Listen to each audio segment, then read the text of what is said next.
Hello, hello, hello, and good evening, and welcome back. Uh, let's jump straight in, shall we?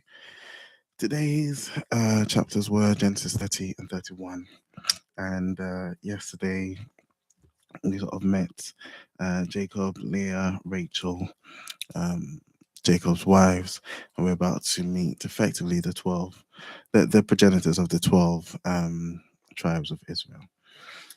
So, sort of stepping back a couple steps, yesterday we we see God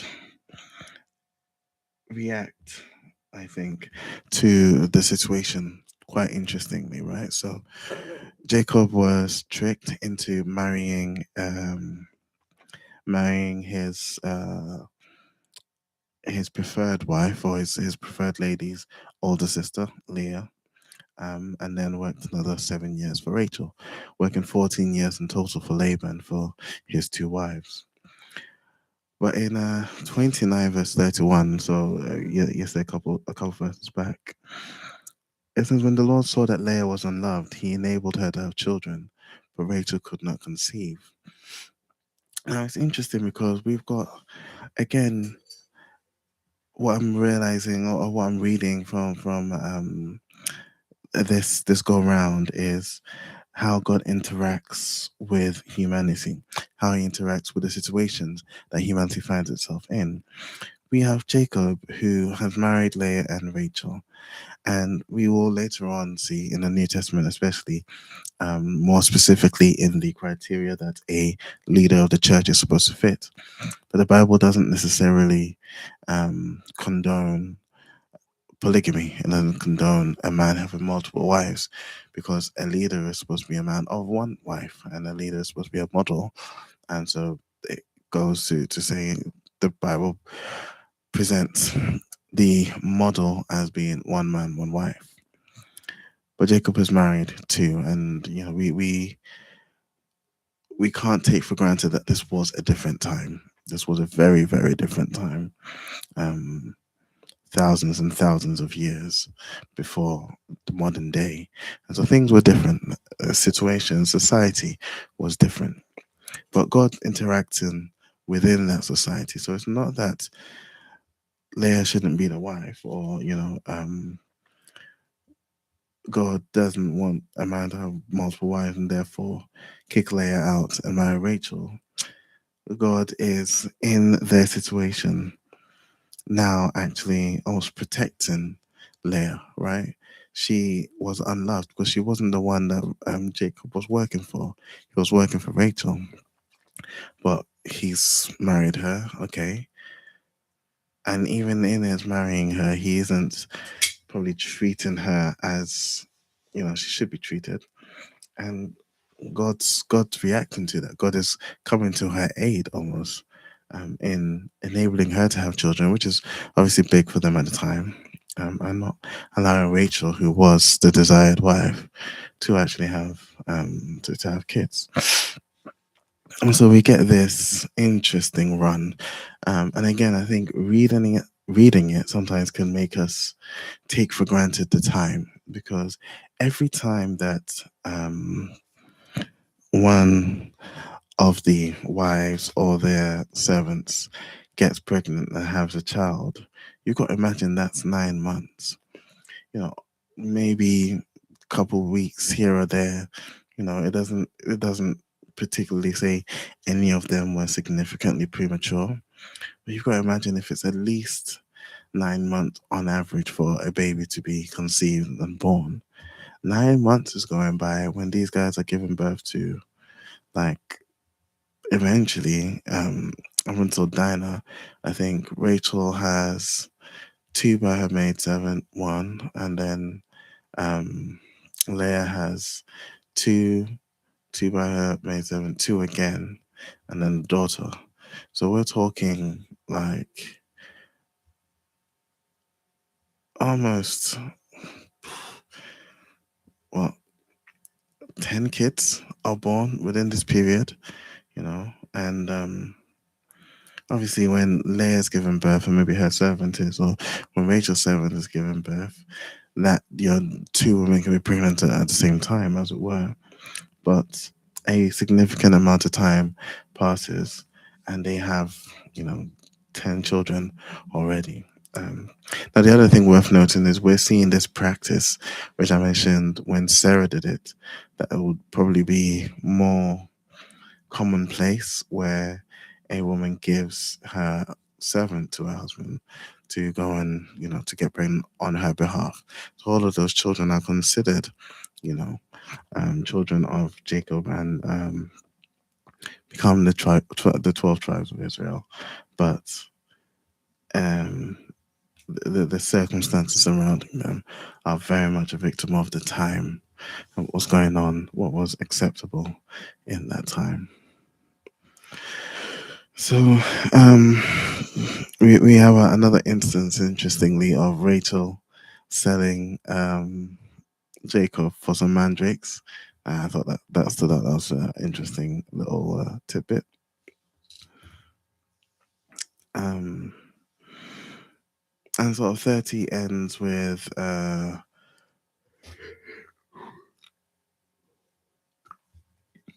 excuse me, chapter 30 ends with Jacob increasing his wealth by some interesting means. And so there seems to be Laban, I mean, you know, obviously duplicitous, you know, I don't know if that's the word, but obviously a manipulator, you know, jump, you know, in getting Leah to sort of almost forcing Jacob's hand to marry Leah, to having him work for so long.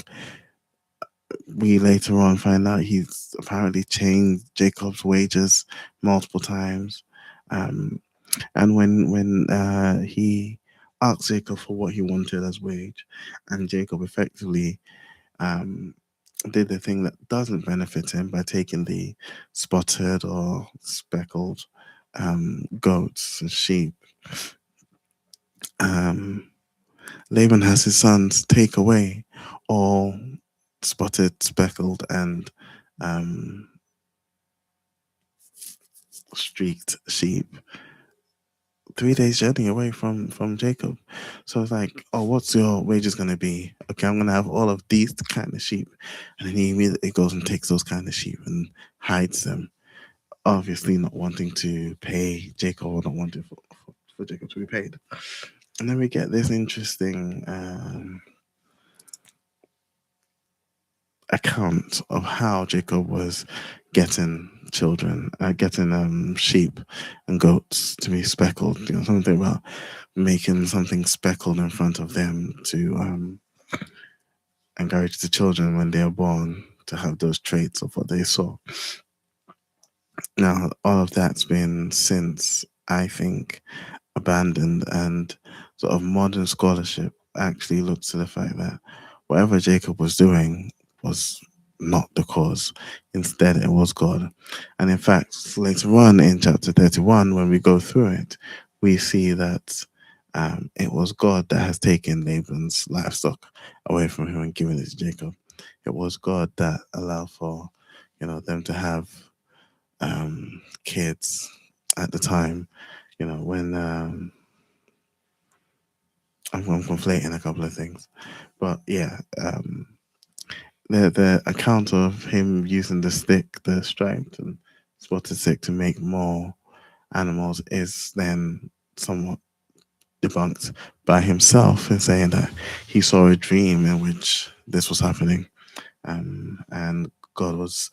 I think it highlights that it was not his efforts, but rather God who had pre sort of pre-informed him of, if anything happens with the goats, go for the speckles. You know, that's what he saw, and he eventually does that, and he eventually gets such a grand amount of wealth.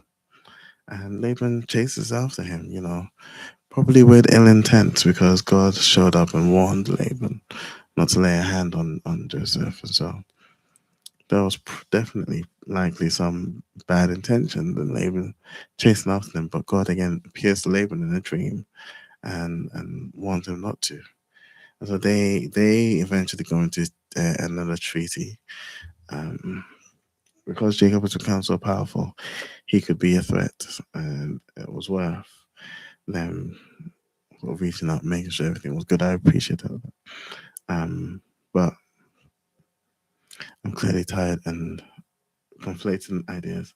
Um, yes, God shows up the ones leaving, so he doesn't lay a hand on Jacob. Um, but they go into a treaty and promise not to harm each other, which again is wise on the part of Laban here.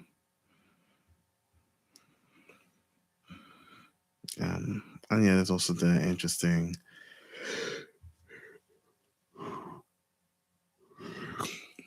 thing of Rachel stealing her father's idols, and that not coming to light. But yeah, either way, we end with Laban letting them go, and Jacob effectively continuing on his way down to where his family is. Cool. All right, that was today. I'm obviously super tired and sleepy, and um, I think I was talking gibberish for a moment there when I was probably not conscious. But tomorrow's reading is Genesis 32 to 34, and I do hope, despite my tiredness, that you are encouraged to pick up the Bible, give it a read, and let me know. And I don't know if you can comment on this if you're watching it, but let me know what you're reading. You know, what your thoughts would be good to start building a community around the word. So cool. All right. Thank you all for joining me. I hope you have a pleasant rest of your day. Peace out.